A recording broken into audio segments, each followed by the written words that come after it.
दो पिताओं की विरासत, एक आर्थिक यात्रा। अध्याय 1, दो दुनियाओं का साया। रोहन एक छोटे से शहर की गलियों में पला बढ़ा, जहां जिंदगी की रफ्तार धीमी थी लेकिन सपनों की उड़ान ऊंची थी। उसके पिता एक सरकारी स्कूल के प्रधानाध्यापक थे, एक सम्मानित पद पर जिसकी तनख्वाह अक्सर महीने के अंत तक सिकुड़ जाती थी। रोहन उन्हें गरीब पिता कहता था, अपने मन में प्रेम और सम्मान के साथ। वे ज्ञान के सागर थे, किताबों में डूबे रहने वाले, जो मानते थे कि अच्छी शिक्षा और एक सुरक्षित नौकरी ही जीवन की सबसे बड़ी पूंजी है। उनके घर में हमेशा किताबों की खुशबू रहती थी, पर पैसों की तंगी की परछाई भी मंडराती रहती थी। बिजली का बिल, राशन का हिसाब, बच्चों की स्कूल फीस, हर महीने ये पहाड़ बनकर खड़े हो जाते थे। रोहन ने बचपन से ही अपने पिता को इन छोटी छोटी वित्तीय चिंताओं में घिरा देखा था। वे हमेशा बचत करने, अनावश्यक खर्चों से बचने और एक स्थिर जीवन जीने की सलाह देते थे। उनके लिए पैसा सिर्फ जरूरतें पूरी करने का एक साधन था, न कि कुछ ऐसा जिससे और पैसा बनाया जा सके। फिर थे मोहन चाचा, रोहन के सबसे अच्छे दोस्त समीर के पिता। मोहन चाचा ने कभी कॉलेज का मुंह नहीं देखा था, पर उनके पास बाजार की गहरी समझ थी। वे एक छोटे से किराना स्टोर से शुरुआत करके अब शहर के सबसे सफल व्यवसायों में से एक बन चुके थे। उनके पास कई दुकानें थीं, कुछ जमीनें थीं और शहर के बाहर एक छोटा सा कारखाना भी। रोहन उन्हें अमीर पिता कहता था। उनके घर में कभी पैसों की कमी नहीं दिखती थी। महंगी कारें, बच्चों के लिए विदेश यात्राएं और हर त्योहार पर नई उमंग।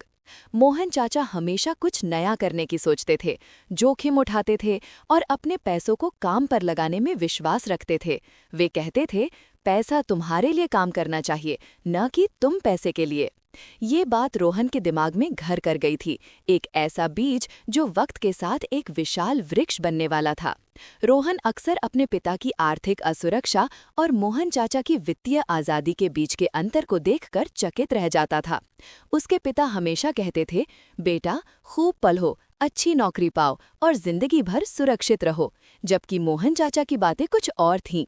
पढ़ाई जरूरी है, पर असली ज्ञान तो बाजार में मिलता है। समझो कि पैसा कैसे काम करता है और तुम कभी किसी के मोहताज नहीं रहोगे।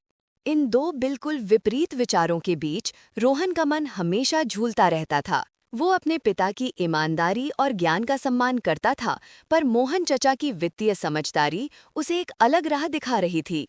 एक गर्मी की छुट्टी में जब रोहन लगभग 12 साल का था, उसके पिता ने उसे गर्मियों में कुछ उपयोगी करने की सलाह दी। उन्होंने उसे पुस्तकालय से कुछ महान लेखकों की किताबें लाकर दीं। उसी दौरान समीर ने उसे मोहन चचा की दुकान पर काम करने का न्योता दिया। रोहन, क्या तुम कुछ हफ्तों के लिए मेरे साथ दुकान पर हाथ बटाओगे? मोहन चचा ने कहा है कि कुछ मदद की जरूरत है, समीर ने उत्साह से कहा। रोहन के पिता को ये विचार कुछ खास पसंद नहीं आया। वे चाहते थे कि रोहन किताबों में डूबा रहे, पर रोहन ने मोहन चचा की दुनिया को करीब से देखने का ये मौका गंवाना नहीं चाहा। उसने अपनी माँ को मनाकर अपने पिता की अनुमति प्राप्त कर ली और इस तरह रोहन की एक नई यात्रा शुरू हुई। अध्याय 2, जिज्ञासा के बीज। मोहन चचा की दुकान मोहन ट्रेडर्स शहर के मुख्य बाजार में थी। ये सिर्फ एक दुकान नहीं थी, बल्कि एक ऐसी जगह थी जहां पैसे के नियम रोजमर्रा के जीवन में लागू होते थे। रोहन ने पहले दिन ही महसूस किया कि यहाँ किताबों के नियम नहीं, बल्कि बाजार के नियम चलते थे। मोहन चचा एक कुशल व्यापारी थे। वे ग्राहकों से सहजता से बात करते, आपूर्तिकर्ताओं से मोल भाव करते और अपने कर्मचारियों को एक परिवार की तरह मानते थे। रोहन ने उन्हें सुबह से शाम तक अथक परिश्रम करते देखा, पर उनके चेहरे पर कभी थकान नहीं दिखती थी, बल्कि एक अजीब सी संतुष्टि चमकती रहती थी।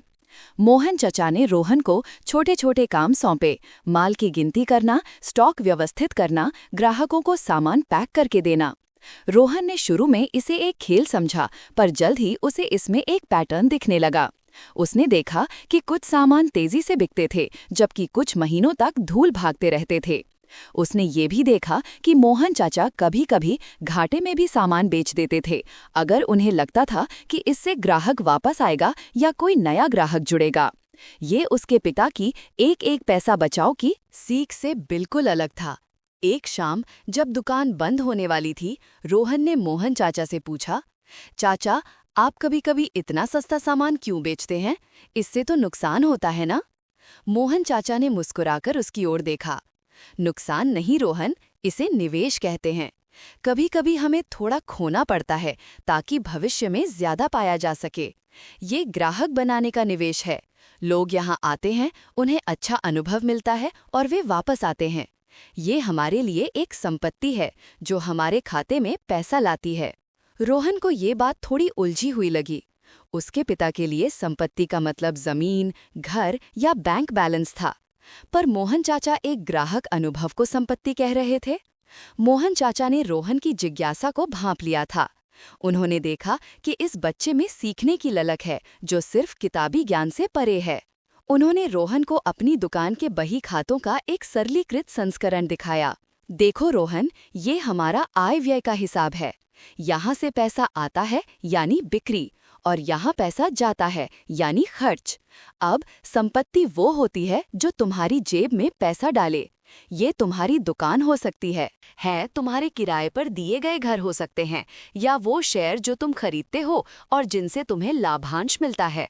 और देनदारी वो होती है जो तुम्हारी जेब से पैसा निकाले। तुम्हारा घर, अगर वो तुम खुद इस्तेमाल करते हो और उस पर लोन है, तो वो एक देनदारी है, क्योंकि तुम्हें हर महीने उसकी किस्त भरनी पड़ती है। तुम्हारी गाड़ी, जो तुम्हें हर महीने पेट्रोल और रखरखाव का खर्चा करवाती है, वो भी एक देनदारी है। मोहन चाचा ने समझाया। रोहन ने अपने घर के बारे में सोचा। उनका अपना घर, जिस पर अभी भी लोन चल रहा था और जिसके रखरखाव में हर महीने कुछ न कुछ खर्च होता रहता था, तो क्या वो एक देनदारी थी? उसके पिता तो उसे अपनी सबसे बड़ी संपत्ति मानते थे। ये विचार उसके मन में एक तूफान की तरह उठा। उसने धीरे से पूछा, तो चाचा, मेरा घर क्या है? मेरे पिता उसे अपनी सबसे बड़ी संपत्ति मानते हैं। मोहन चाचा ने एक गहरी सांस ली। तुम्हारे पिता सही हैं, भावनात्मक रूप से एक घर सुरक्षा और स्थिरता देता है, पर वित्तीय रूप से अगर वो तुम्हारी जेब से पैसा निकाल रहा है तो वो एक देनदारी है। अगर तुम उसे किराए पर देते हो और वो तुम्हें हर महीने कमाई करके देता है, तो वो एक संपत्ति बन जाता है। असली अंतर यही है, पैसा अंदर आ रहा है या बाहर जा रहा है। ये रोहन के लिए एक बिल्कुल नई दुनिया थी। उसके पिता ने उसे गणित, विज्ञान और इतिहास पढ़ाया था, पर कभी पैसों के गणित के बारे में नहीं सिखाया था। मोहन चाचा की बातें उसके दिमाग में नए रास्ते खोल रही थी। जिज्ञासा के बीज अब अंकुरित होने लगे थे। अध्याय 3, पहले कदम, संपत्ति और देनदारियों को समझना। मोहन चाचा के साथ काम करते हुए रोहन ने हर दिन एक नया पाठ सीखा। मोहन चाचा ने उसे सिर्फ दुकानदारी नहीं सिखाई, बल्कि उसे पैसों की भाषा पढ़ना सिखाया। वे उसे अपनी कहानियों के जरिए समझाते थे कि कैसे उन्होंने छोटी छोटी बचत से शुरुआत की और उन बचतों को संपत्तियों में बदला। देखो रोहन, मोहन चाचा ने एक दिन कहा, ज्यादातर लोग पैसा कमाते हैं, खर्च करते हैं और अगर कुछ बचता है तो उसे बैंक में रख देते हैं।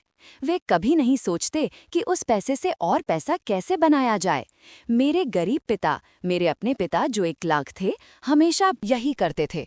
वे एक अच्छा जीवन जीते थे, पर कभी अमीर नहीं बन पाए। मोहन चाचा ने एक चार्ट बनाया जिसमें आय, व्यय, संपत्ति और देनदारी लिखी हुई थीं। जब तुम पैसे कमाते हो तो तुम्हारी आय बढ़ती है, जब तुम खर्च करते हो तो तुम्हारे व्यय बढ़ते हैं। अमीर लोग अपनी आय से संपत्ति खरीदते हैं जो उन्हें और आय देती है। गरीब और मध्यम वर्ग के लोग अपनी आय से देनदारियां खरीदते हैं जिन्हें वे संपत्ति समझते हैं। उदाहरण के तौर पर मोहन चाचा ने एक पुरानी दुकान का जिक्र किया जिसे उन्होंने कई साल पहले किराए पर लिया था और बाद में खरीद लिया। जब मैंने इसे किराए पर लिया तो ये मेरे लिए एक खर्च था, एक देनदारी। पर मैंने देखा कि इस जगह पर बहुत ग्राहक आते हैं। मैंने जोखिम उठाया, बैंक से लोन लिया और इसे खरीद लिया। अब ये दुकान मेरी है और इससे मुझे हर महीने अच्छा खासा लाभ होता है। ये मेरी एक संपत्ति है और जो लोन मैंने लिया था वो भी इस संपत्ति से ही चुकता हो रहा है, मोहन चाचा ने समझाया। रोहन ने अपने पिता के उदाहरण के बारे में सोचा।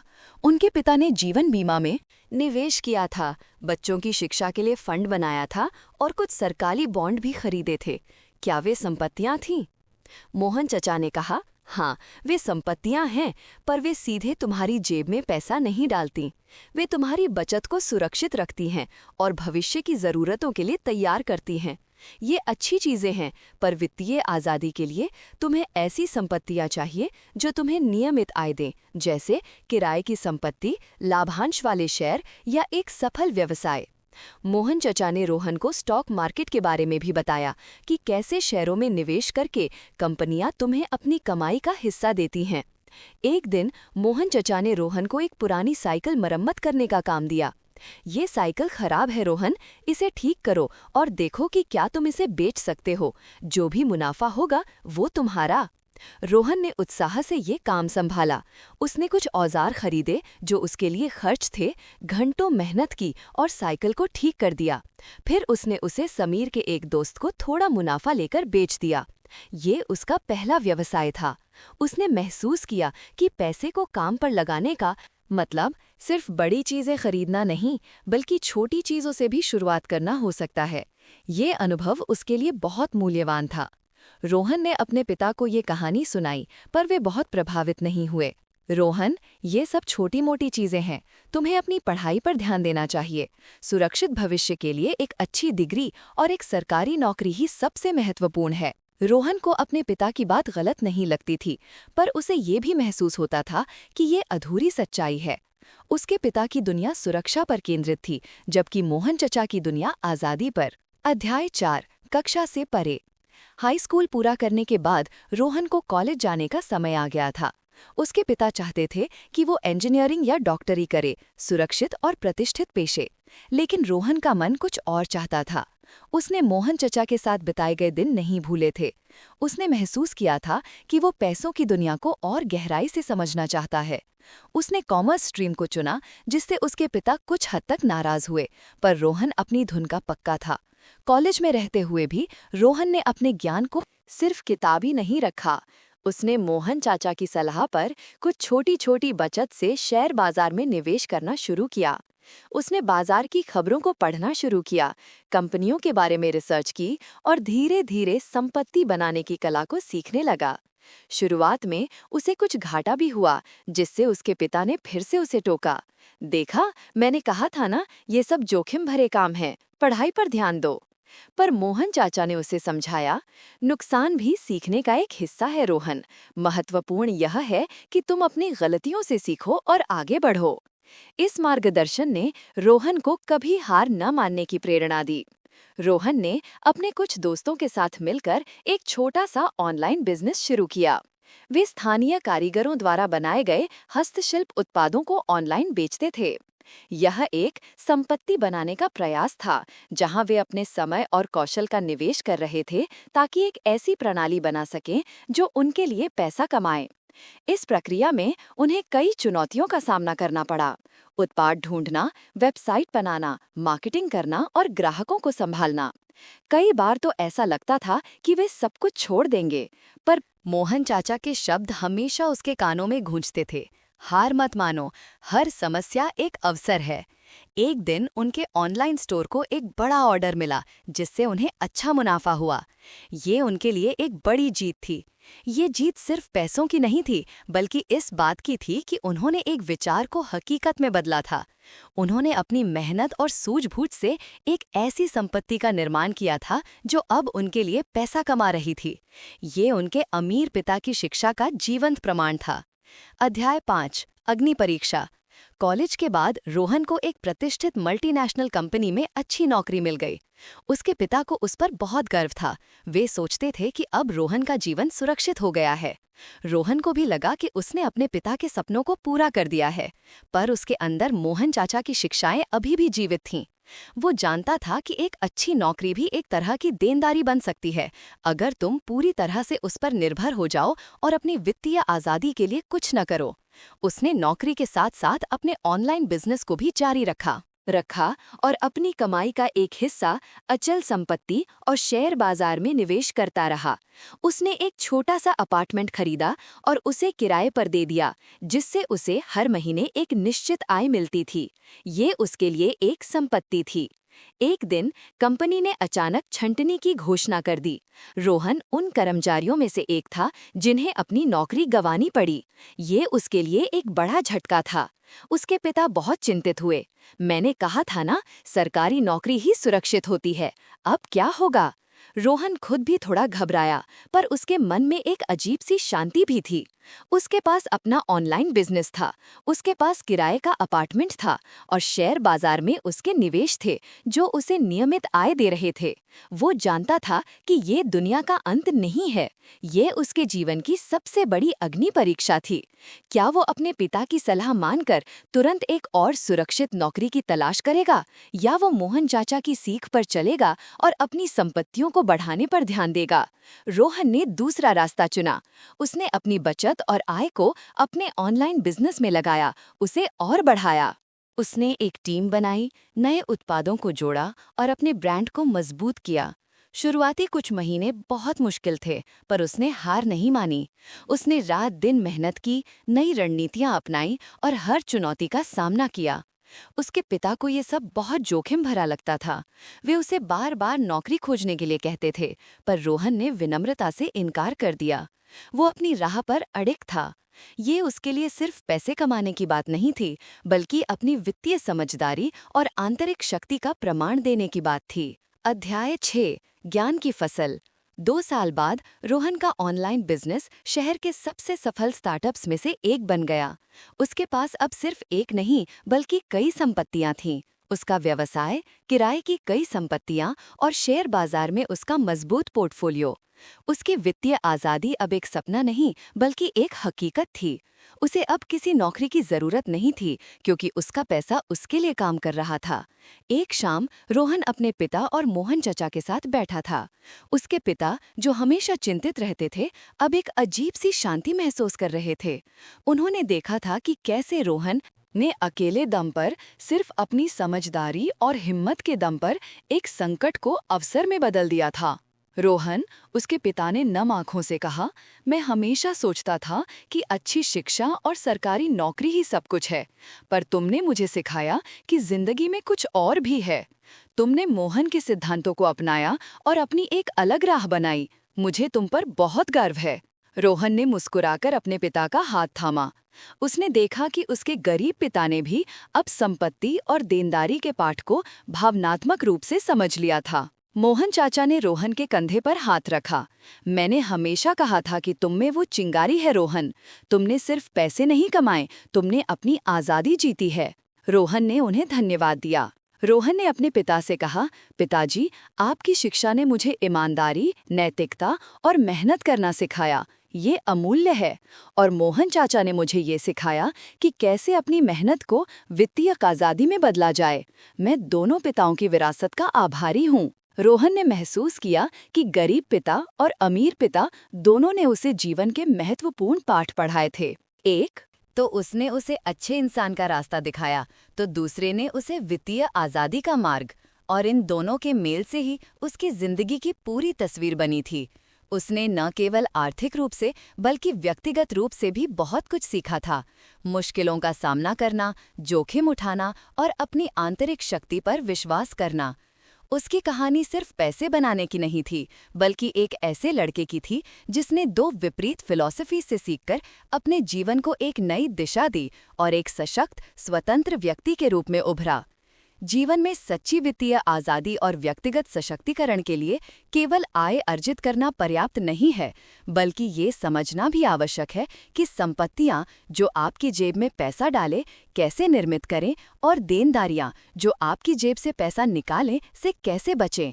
शिक्षा और सुरक्षित नौकरी महत्वपूर्ण है, पर वित्तीय बुद्धिमत्ता और जोखिम उठाने की क्षमता ही आपको मुश्किलों से उभरने और आत्मनिर्भर बनने में मदद करती है।